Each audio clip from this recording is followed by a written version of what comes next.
Hello guys, स्वागत है आपका एक और एनिमे एक्सप्लेनेशन वीडियो में। तो आज हम बात करने वाले हैं एपिसोड 5, 6, 7, 8 की। तो खाने के लिए कुछ ले आओ, क्योंकि अब से जिन्वू की न्यू कहानी की शुरुआत होने वाली है।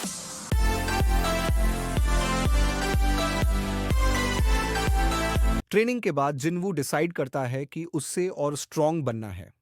इसलिए वो एक टेम्पररी पार्टी के साथ एक और डंजन क्लियर करने जाता है। डंजन एंट्रेंस पे सब हंटर्स एक दूसरे का लेवल चेक करते हैं। जिन्वू अभी भी ऑफिशियली ई रैंक ही होता है, इसलिए कोई उससे सीरियसली नहीं लेता। जैसे ही वो डंजन के अंदर जाते हैं, सबको एक अजीब सी गंदी बू और चिपचिपी दीवार दिखाई देती है, जैसे कोई मकड़ी ने पूरा जाला बुन दिया हो। हंटर्स एक दूसरे को देख कर कहते हैं कि शायद बॉस एक बड़ा इंसेक्ट टाइप मॉन्स्टर है। अचानक एक भयानक शैडो उनके सामने आती है, और फिर सामने आता है एक ह्यूज मॉन्स्टर, एक जायंट स्पाइडर बॉस। उसके बड़े बड़े दांत, लाल चमकते हुए आईज और जहरीली पैरों की आवाज डंजन में गूंज जाती है। पार्टी के सब हंटर्स एक पाल के लिए डर जाते हैं। मॉन्स्टर तुरंत अटैक करता है और अपना वेब शूट करता है। कुछ हंटर्स उस वेब में फंस जाते हैं। स्पाइडर की स्पीड बहुत ज्यादा होती है, और उसके पॉइजन फिल्ड फैंग्स इजीली एक हंटर की शील्ड तोड़ देते हैं। पार्टी को समझ आता है कि ये डंजन उनकी सोची से बहुत ज्यादा डेंजरस है।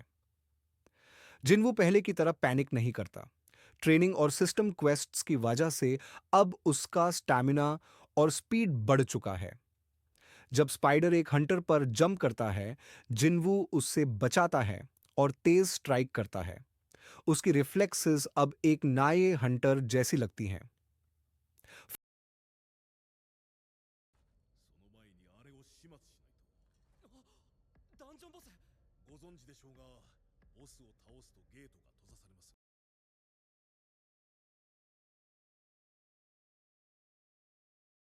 फिर जब जिन्वू चोटीलाल स्पाइडर को हारा देता है, तो आगे टनल एम उनका सामना होता है एक बहुत ही खतरनाक मॉन्स्टर से, ब्लू वेनम फैंग्ड कसाका स्पाइडर। यह मकड़ी बहुत बड़ी, तेज और जहरीली होती है, इसलिए नॉर्मल हंटर्स के लिए इसे हराना लगभग नामुमकिन होता है। बाकी हंटर्स दार कर घबरा जाते हैं, क्योंकि उस मकड़ी की प्रेजेंस ही सबको हिला देती है। लेकिन जिन्वू भागने की बजाय लड़ने का फैसला करता है। यह दिखाता है कि अब उसके अंदर कॉन्फिडेंस बढ़ चुका है, स्पेशली सिस्टम पावर्स मिलने के बाद। जिन्वू ध्यान से मकड़ी की चालून और अटैक पैटर्न को समझता है। कब ये झपटती है, कहां वार करती है, और इसका जेहर कैसे काम करता है।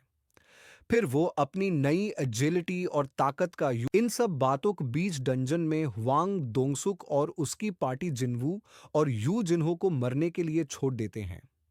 जिन्वू बचता है और उल्टा उन्हें मार देता है।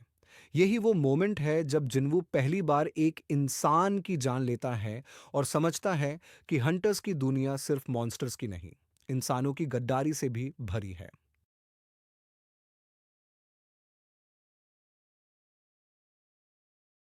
फिर उसके बाद जिन्वू एक नए डंगोनन में पहुंचता है। अंदर अंधेरा और गर्म हवा महसूस हो रही होती है। तभी अचानक उसके सामने एक विशालकाय कुत्ते जैसा राक्षस आता है। उसके मुंह से आग निकल रही होती है, और उसकी आंखें खून जैसी लाल चमक रही होती हैं। सिस्टम पर चेतावनी आती है। जिन्वू समझ जाता है कि ये अब तक का सबसे खतरनाक दुश्मन है। वो राक्षस जोर से दहाड़ता है और सीधे जिन्वू की तरफ आग की सांस, फायर ब्रेथ छोड़ता है। पूरी गुफा आग से भर जाती है। जिन्वू बड़ी मुश्किल से बचता है, लेकिन उसके कपड़ों के कुछ हिस्से जल जाते हैं।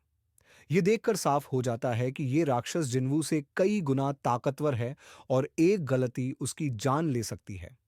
जिन्वू अपना डैगर निकालता है और तेजी से उसकी ओर बढ़ता है। लेकिन राक्षस बहुत बड़ा और ताकतवर है। उसके तेज पंजों का वार जिन्वू को दीवार से टकरा देता है। सिस्टम स्क्रीन पर जिन्वू की एचपी बार तेजी से घटती दिखाई देती है। ये पल बहुत तनाव और डर पैदा करता है। जिन्वू तुरंत समझ जाता है कि सीधे लड़ाई में जीतना नामुमकिन है। वो राक्षस की हरकतों को गौर से देखता है और नोटिस करता है। जब भी राक्षस आग उगलता है, उसके सीने का हिस्सा कुछ पल के लिए खुला रह जाता है। यही उसका सबसे बड़ा कमजोर बिंदु है। राक्षस दोबारा आग छोड़ता है। इस बार जिन्वू भागने की बजाय सीधे आग की तरफ दौड़ता है। सिस्टम पर चेतावनी आती है, क्रिटिकल रिस्क डिटेक्टेड।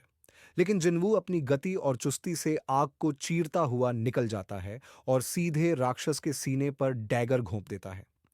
एक ही वार में राक्षस दर्द से दहाड़ता है और जमीन पर गिर पड़ता है। पूरी गुफा में शांति छा जाती है। सिस्टम स्क्रीन पर संदेश आता है, you have defeated the flame dungeon boss. Rewards granted जिन्वू का लेवल और स्टैट्स बढ़ जाते हैं। उसे एक दुर्लभ वस्तु, रेयर आइटम भी मिलती है जो आने वाले सफर में उसकी मदद करेगी। थका हुआ जिन्वू जमीन पर बैठ जाता है। उसकी सांसें तेज चल रही होती हैं, लेकिन चेहरे पर हल्की मुस्कान होती है। जितना बड़ा राक्षस, उतनी बड़ी ताकत। और यहीं एपिसोड एक रोमांचक क्लिफहैंगर पर खत्म हो जाता है। एपिसोड की शुरुआत होती है एक मिस्टीरियस सिस्टम मैसेज से। सुंग जिनवू के सामने एक नई क्वेस्ट आती है, जॉब चेंज क्वेस्ट। ये कोई नॉर्मल डंजन नहीं था।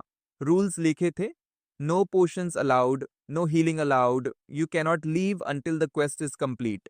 जिनवू एक अजीब डार्क डंजन के अंदर आता है। पुरानी स्टोन वॉल्स, टूटे हुए थ्रोन्स और एक भयानक साइलेंस। हर जगह हवा में एक प्रेशर था, जैसे कुछ बहुत बड़ा होने वाला हो। उसके अंदर एक ही थॉट था, ये जगह मुझे टेस्ट कर रही है। गेट के पीछे से आवाज आती है, क्लैंग क्लैंग क्लैंग। एक के बाद एक नाइट्स निकालते हैं फुल मेटल आर्मर में, रेड ग्लोइंग आईज के साथ। जिन्वू तुरंत अपनी डैगर्स निकालता है और बैटल पोजीशन में आ जाता है। वो स्टेल्थ और डैश स्किल्स का यूज करता है। एक नाइट के पीछे घुसकर उसके नेक जॉइंट में डैगर घुसा देता है। आर्मर क्रैक करता है थिंक, लेकिन नाइट गिरता नहीं। दूसरा नाइट तुरंत उस पर अटैक करता है। जिन्वू बरीली बचता है। लड़ाई बहुत इंटेंस होती जा रही है। वो नाइट्स ह्यूमंस जैसे नहीं थे। ओके, वो परफेक्टली सिंक्रोनाइज्ड मूव कर रहे थे, जैसे एक ही माइंड उन्हें कंट्रोल कर रहा हो। जिन्वू को समझ आता है, ये नॉर्मल मॉन्स्टर्स नहीं, ये सोल्जर्स हैं। एक एक करके जिन्वू उन्हें मारने लगता है।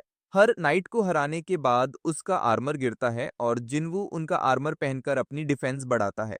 उसकी स्टेमिना कम हो रहा है ना, पर डिटर्मिनेशन और बढ़ रहा है। जब सब नाइट्स गिर जाते हैं, डंजन के एंड में बड़े दरवाजे खुलते हैं। एक लाल रोशनी प्योर हॉल में फैल जाती है। वहां एक एम्प्टी थ्रोन है और उसके सामने खड़ा है एक अकेला वॉरियर, इग्रिस द ब्लड रेड। उसका आर्मर प्यूरे लाल रंग का है, हाथ में एक बड़ा ग्रेट सोर्ड और हर कदम के साथ जमीन हिल रही है। जिन्वू के सामने एक सिस्टम वार्निंग ब्लिंक करती है, greater than warning, the enemy is far stronger than you. Igris अपनी सोर्ड उठाता है और सल्यूट देता है, एक वॉरियर का रिस्पेक्ट जेस्चर।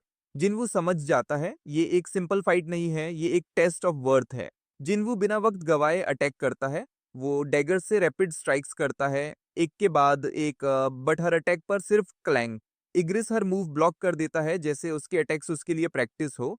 फिर इग्रिस अपना पहला अटैक करता है, एक ही सोर्ड स्विंग, लेकिन उसका पावर इतना ज्यादा होता है कि हवा का प्रेशर जिन्वू के चीक को काट देता है।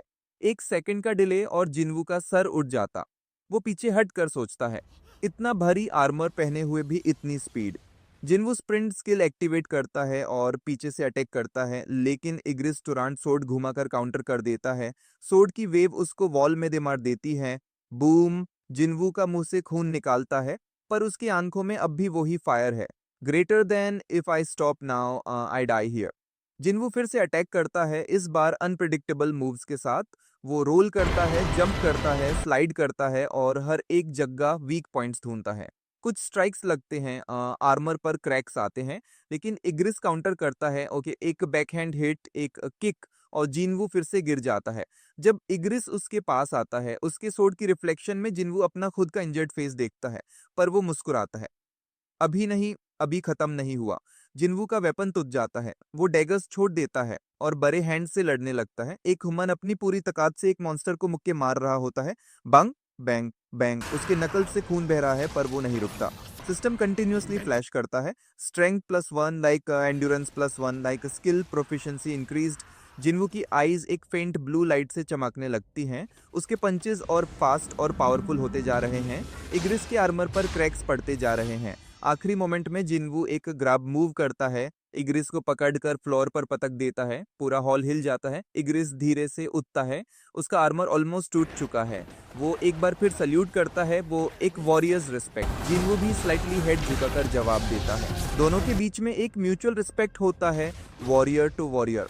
फिर दोनों एक साथ चार्ज करते हैं, रेड और ब्लू लाइट कोलाइड करती है, एक पावरफुल ब्लो, एक रोर और एक शैटरिंग साउंड। इग्रिस के आर्मर के बीच में जिन्वू अपना ब्रोकन डैगर घुसा देता है, वही वीक स्पॉट जहां क्रैक था।